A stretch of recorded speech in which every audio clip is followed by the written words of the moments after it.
Welcome back, everybody, to me talking Discworld. Yes, we still have us a bit of a Discworld read-along going on, and I've been slacking with the videos, I'm aware of that, but I'm trying to pick up. So this is about book 15, which is Men-at-Arms, and the next one we'll be talking about in the read-along is book 18, Masquerade, and we'll talk about it next Sunday. That is the 20th, I think, something like that. Maybe, I think probably Sunday the 20th of March. And if you want to join us, join the Discord and just check out the Read Along channel, and we'll have us a discussion, just, you know, a friendly video call where we talk about our experiences with that book. Newbies are very welcome. We try to be nice to everyone, and yeah, I don't know, if you feel like it, please join us. Apart from that, if you like what I'm doing here, please like, subscribe, share, do all those things. I do actually appreciate that a lot. And if you've been here for a long time, well, thank you bloody much. And now, let's get started with Men-at-Arms. Cheers.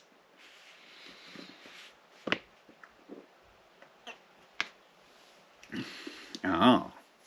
All right, so, what to say? Men-at-Arms is the second book in the City Watch subseries of Discworld novels. It's another one of my favorites. I do personally really enjoy the Watch books for all kinds of reasons. There's probably an analysis to be had about that. Not today. Point is, it's the second one of those, so it helps if you have read Guards. You can still read it as a standalone, because of course you can. But having read the other one will certainly give you context, because that one introduces some of the characters that we find here. Here's your plot synopsis. It's a 5-star, 5-turtle, it's a 5-turtle read, so you should just go and read it anyway. But here's what you have to look at. The City Watch faces a mysterious killer and species unrest between dwarves and trolls, and it is up to the City Watch once again to actually keep Ankh-Morpork alive. That's basically what you're getting. I'll not say anything else because everything else would be spoilers, so go and read it. It's not that long a book.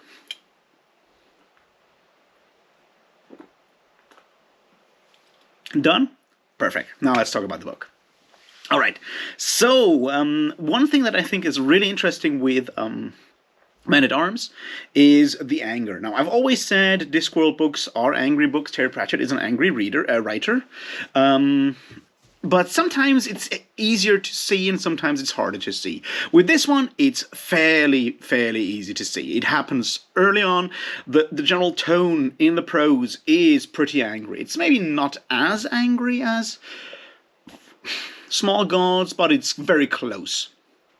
So there's that, and it's something that I think makes this book stand out in a way. It's rather dark, it's rather grim. We have individual deaths of nice people, of our kind of people, right?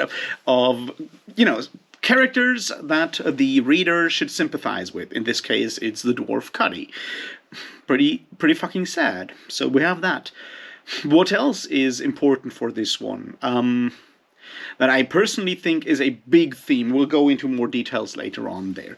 One big theme that I think kind of gets lost behind what is also fascinating, something that we've seen before with some of the recent books. I mean, this is a middle kind of term, middle period Discworld novel, which is when Terry Pratchett is using a lot of is focusing more on plot compared to like the early books. And this one has a really good plot, right? There is a crime novel, there's a basic detective plot, a who is the killer kind of plot, or actually two of those, because at the beginning it is more a how does the Watch find out who the killer is, more of like your almost Columbo kind of plot where you know who the murderer is, Edward Death. And we can follow him, and we can, on the other hand, follow the Watch while they try to find out what is going on. But then it switches. at some point, which is a pretty fucking sick plot twist when we suddenly find out Edward the F is already dead. It's someone else at this point. That's pretty cool. So plot-wise, this is one of the, I'm not going to say one of the best plots within a Discworld novel, but it's certainly a really, really good one that, you know, shows that Terry Pratchett is able to write comedic fantasy with still like really gripping plot lines and make where you're not like already, you know what is going to happen later on, which is very much what he plays with in early Discworld novels, where it's more like playing with your expectations and then delivering on them in the most spectacular way. This time around is very much with, you know, not playing with your expectations, but trying to actually write a plot with what you might call suspense and everything, and that's, you know, that's pretty cool. So seeing Terry Pratchett handle that kind of plot well is, I think, almost reward enough to read this book, and almost reason enough to read this book. There is, of course, a lot of other stuff going down there, serious stuff, and some really funny shit as well. So let's look at some of the themes here. Now, there's several themes. One of them is certainly racism, or, well, racism in a multicultural society, I guess. That is something, and immigration, that is something that we deal with in this book. Another one is, once again, classism, or class struggle, or class difference, privilege. This is one of the things that we see often with Terry Pratchett, and it shows up a lot in Ankh-Morpork and a lot with the Watch book with Sam Vimes. It kind of shows up again and again and again with those. Third theme, obviously, is weapons, guns, gun laws, and so forth. There is certainly a bit of a commentary on gender equality, but more as a joke. I mean, it's something that is there and that is aware, but it tackles it in a very interesting way, I would say. Is there more? Probably. We'll see if I can remember any of those things. So let's look at some of these in detail. Let's start with the class struggle. Now, I said this before, this is Ankh-Morpork City Watch books are more British, more English than some of the other Discworld novels. I mean, all of Discworld has a very British feel to it, but these more. And the class struggle thing is very much a part of that. It's something we've seen already in Guards Gods, but it gets shown here in a more, in a darker way, I would say, in a much darker way. And as I said, this is probably mostly a commentary, or it feels more like a commentary on the UK, on like the landed nobility, the idea that that nobility is actually, well, because it's tied to ownership of property, for example, is something that where like so-called nobility kind of comes with economic success, or what you might call, financial privilege as at the same time. You have a very clear upper class that is old nobility, and then has, as aristocracy has then moved towards, modern financial elites, basically. And that's something that we have in other countries as well, but not as much as you have it in England, where you even have, your House of Lords and House of Commons. That stuff goes back a long time in England, and Pratchett kind of plays with that, and he plays with it in a very dark way. There's one of these, there's like serious comments in there, and pretty fucking brutal ones when we have that point later on when it's when he talks about those lords, and the idea that owning several streets of slums is not a crime, but living in them may well be one from their perspective, which is, is true. Unfortunately, and it's a very accurate depiction on how capitalism works these years. I mean, this is still a book from like the mid-90s, to keep in mind that. But, those are things that are very real, and it would be a mistake and a gross oversight if you would not focus on these kind of aspects in a Terry Pratchett novel, especially in this one, where this is a huge part of it.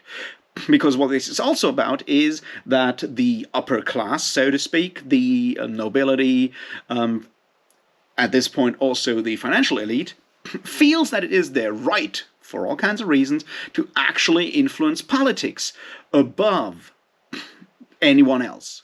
They have more right, in their own view, to influence politics compared to poorer people. And that is, that's something that happens all over the world. And that, like, feeling of privilege and the actions that some people might, the length some people might go to actually achieve that, is one of the arguments, or one of the themes in this book. And yeah, it's something that is still around, and it's pretty cool to have that here. And the other big part here is that Terry Pratchett manages to do this without falling into conspiracy theory or anti-Semitism, which is what people usually do when they think about elites controlling something. No, this is like the old families being pissed off that they're no longer officially in charge and just rich. Some of them having actually moved with the times, and others falling into insane conservatism, which we also have, even in Germany, where you have people that still have like their noble titles somewhere, and all of those people are basically very conservative, mostly racist assholes. It's just part of the thing, apparently. For all kinds of reasons that we are not going to go into here today, because this is not a politics channel yet, and more about the books. But Terry Pratchett manages to actually depict those aspects of society fairly accurately and with a lot of insight, I think. And, pretty cool. One of the good things about this book.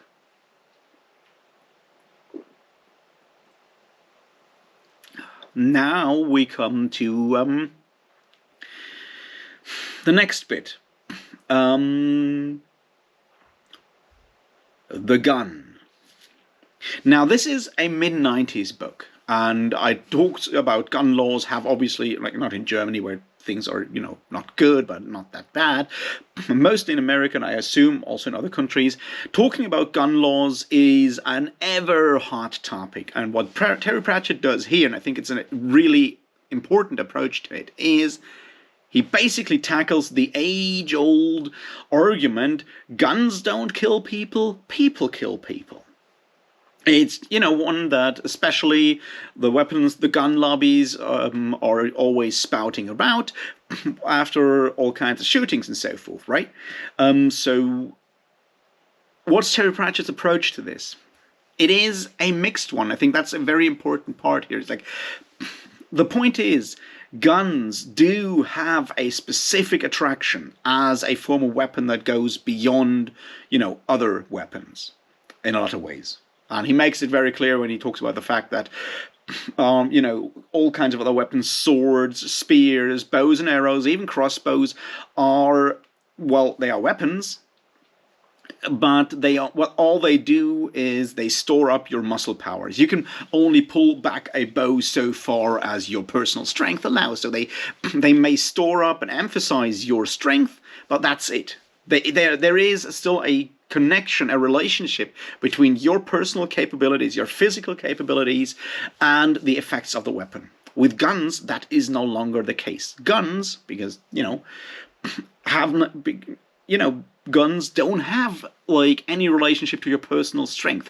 They are just a tool of power that give you actual extra power, because you just press a, pull the trigger, and something happens that you could never, with just your sheer human strength, achieve. In no way whatsoever. There's no relation between the power of the gun and your personal physical strength. And Terry Pratchett looks at that, so that's basically where a gun is different from other weapons. And that's where there appears suddenly that form of fascination, where the gun, the fascination with power, so to speak, takes hold of the mind of, and he does it obviously because it's fantasy, in a very literal way, where the gun speaks to people and takes over the personality of the people who use those. But, there's a reason to that, and there's a point to that. And that is basically, power is seductive. If you have power, it gets easier to use and abuse those powers. And even if you may start out with, like, the purest of motives, which is not the case in this book, but, the easier it is to exercise your power, the harder it gets to not do that. There's all kinds of books that talk about the idea like the most important bit about power is how not to use it. There's arguments about that with magic in, I think, other Terry Pratchett novels, but also other fantasy books as well. It's like, yeah. But with guns, explicitly with guns, I think it's an important aspect to that whole debate of like whether it's the fault of the gun or the gun laws or the personality, to keep in mind that having something like a gun, something as powerful as a gun, something as separate and not in a direct relationship to your physical capabilities as a gun, has an impact on the mind that goes beyond owning any other form of weapon. And that can be seductive to the point where it is, sort of also the fault of the gun and not just of the person. And I think that's a very important point that Terry Pratchett makes here, and that's a bit more nuanced than just the usual, either it's people's faults or we need stronger gun laws. It's more like, you know what, actually having guns is terrible because they change the people that use them just as much as the people that are shot. That's, I think, really, part of the key, part of the core argument of this book. And I think it's, as I said, maybe it's almost a bit ahead of its time, because this is even before Columbine and all of these things. It's like, pretty good. That's what I'm saying here, right?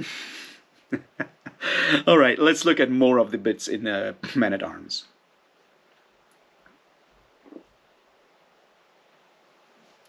One of those bits is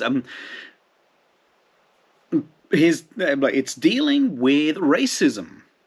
Now, I'm using racism. Terry Pratchett used the term speciesism because he's talking about dwarves and trolls in this regard, but it's obviously it's clear what he's trying to do here, right? We saw about like how trolls and dwarves are his way of dealing with racism in books like Moving Pictures, so we're seeing it here again.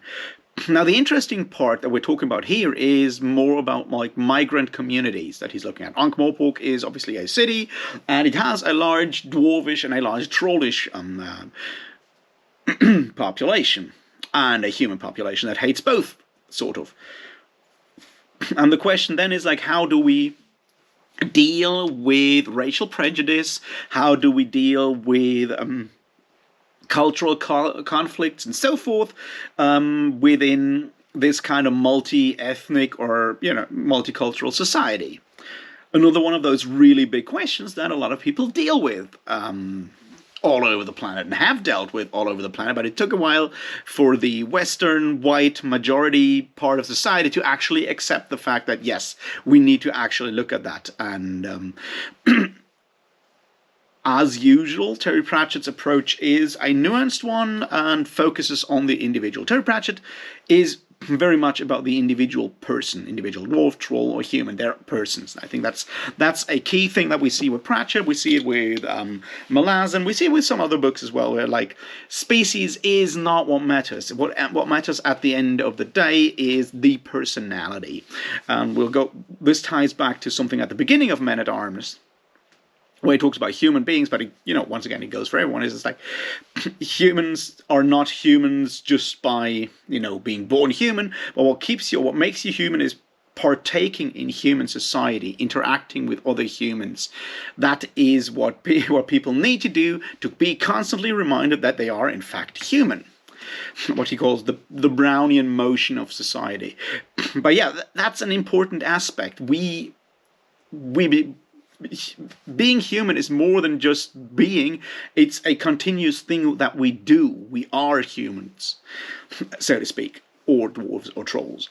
And that is what it is at the base of it. We have like this plot line here with like the new recruits, the dwarf recruit, the troll recruit. There's also a werewolf recruit, but because Anguia has her own plot line with the love interest with Terry Pratchett, with what's his name, Carrot, and where that is going. I'm going to focus on Cuddy and Detritus because that's the really the heart of the novel in a lot of ways, where we have those two people that bring their racial prejudices to the watch. The humans really hate both of them because they're dwarves and trolls, and you have like no respect for those already. We have, in that case, we have mostly Sergeant Colon, who is the stand-in here for like the very, conservative, racist kind of person who has to deal with those people and has no interest and no capabilities to actually, wrap their mind around these changes. And it's something that is also, I feel, important to understand. It's like, while for people like me and some of you, I guess, a younger generation, so to speak, it is absolutely normal to grow up in a multi-ethnic, a multicultural society. I have friends from all over the place, right? There are generations that have not been used to that. And it takes time and it takes patience. It is oh so easy to judge all those people. And I'm always in the front when it comes to judging people, right? I'm a very judgmental person. But it is important to sometimes remember that some of those people, the older we get, the harder it is to actually change and adapt for some of us. So cutting people sometimes some slack, if it's not too harmful what they do, is an important aspect. And I think the Sergeant Colon plotline there is sort of a reminder for that. At the same time, we have the fact that dwarves and trolls hate each other and are very much, exercising that. And there's a Pratchett thing going on that was already there with the dwarf bar in Guard's Guard. That is another one of those aspects that for a lot of migrant communities, or generally discriminated minorities in general, it is one of the things that these groups do is emphasize those stereotypes in a way, reclaim them or emphasize those aspects of their culture as a sort of a defense mechanism. So the dwarves in Ankh-Morpork and the trolls in Ankh-Morpork are even more dwarfish and more trollish than those out there, because they need to sort of reaffirm to themselves that they are what they are. And over time, we see those two, Cuddy and Detritus, go and become friends for all kinds of reasons. And the way this is handled is, on the one hand, extremely touching to see how this works and how they kind of figure that stuff out and become actually friends and help each other. They save each other's lives. It's also like their conversations are like great parodies sometimes of the whole buddy cop kind of comedy, where they have these weird ass conversations, and then there's obviously that long bit about trolls learning how to count, which is just really fun because trolls in Discworld being the silicon-based life form, they are obviously counting binary because they're basically like computers, which, as I said, it's just a lot of fun to have that whole thing worked out there. It's, really good. But there's also these other aspects of like, how does a society change over time? How do people adapt to that? And Terry Pratchett is not, shying away from, showing that kind of racism, casual racism towards dwarves and trolls, even though they are fairly big population groups at this point in Ankh-Morpork. The racism still persists, especially, and this is sort of where we'll link this back, right? Especially in those upper classes, in those elites, which are purely human and have the privilege of not having to interact with anyone outside their small circle, which, as we've seen before, kind of makes them less human because they lack those interactions often to a certain degree that make us human, that keep us human, which is, rubbing shoulders with all these other aspects and having knowledge of all these other aspects, right? Which, at the end of the day kind of ties back to the big theme of Small Gods, which was you have to let the world in and not just push your own views out there in the world. It is about communication at the end of the day. And Terry Pratchett, picks that bit here as well. And I'm, once again, really happy about it. I think it's really one of the best, or like one of the best constructed Discworld novels. All right, what else is interesting about these books? This book, there's obviously a lot of like really funny set pieces that are just ridiculously funny. The letters that the reports that Colon and Cuddy write. Cuddy's written as a saga is just a lot of fun. There's more bits and pieces like that. Callbacks to older books are there. with the Alchemist's Guild, stuff like that is just really good. I do very much like that. The way Terry Pratchett manages to touch on so many social issues in a comedy with often just a few lines here and there that then show something like much larger afterwards is, I think, fantastic. The subplot with the dog guild and the dogs wanting to become wolves and the mad poodle who is sort of a Hitler standing is, well, it's another commentary on what purity means, I guess, or purity or identity means, which a lot of these books are about. So that part is also very interesting. The relationship between Anguia, the werewolf, and Carrot, I feel is, I don't know. There I have some odd feelings, or maybe I'm just like a very insensitive kind of person and don't understand some things. But it's like, overall, I felt the idea that Anguia is trying to, justify her feelings and dealing with the fact that she is obviously, as a werewolf, considered an undead and thus a very much still hated and despised minority. That is, it's executed in an interesting way, is how I would would look at it and would say it is done. I'm not perfectly happy with it, but there we are. I really appreciate the fact that Gaspode is back. That was just a lot of fun. Nobby in in the armory getting all these weapons is just, great. Playing back on the Carrot being the true king of Ankh-Morpork, but not wanting to be the king, great. As I said, overall, this is just a very, very good book that establishes those characters, or further establishes those characters like Carrot, Vimes, Colan, and Nobby in a way. Introduces some further like ongoing characters like Anguia and Detritus. Deals with some fairly fundamental questions of our society, and does so in a respectful way while not at all leaving behind the jokes. There's so many funny jokes in this book. Long one, extended ones, really short one-liners, and dumb jokes in between. I love it. The river slunk sullenly on the bottom of its bed like a student at 11 a.m. Yeah, that's just like really good prose, Terry Pratchett, right there. The construction overall, the opening with is something that we've seen before. And Pratchett is just really good at writing in a cinematic style where you could just like take every scene and he basically writes the cuts between scenes in his story, right? When we start the opening here with Pratchett writing with this what's his name, Carrot writing his letter home to his mom and dad, and then he's like talking about someone, then you flash in there, and then we have Vimes giving his report to the patrician. They're like looking who could be the next captain of the guards, and it's like Sergeant Colan, and then we flash to Sergeant Colan and Nobby.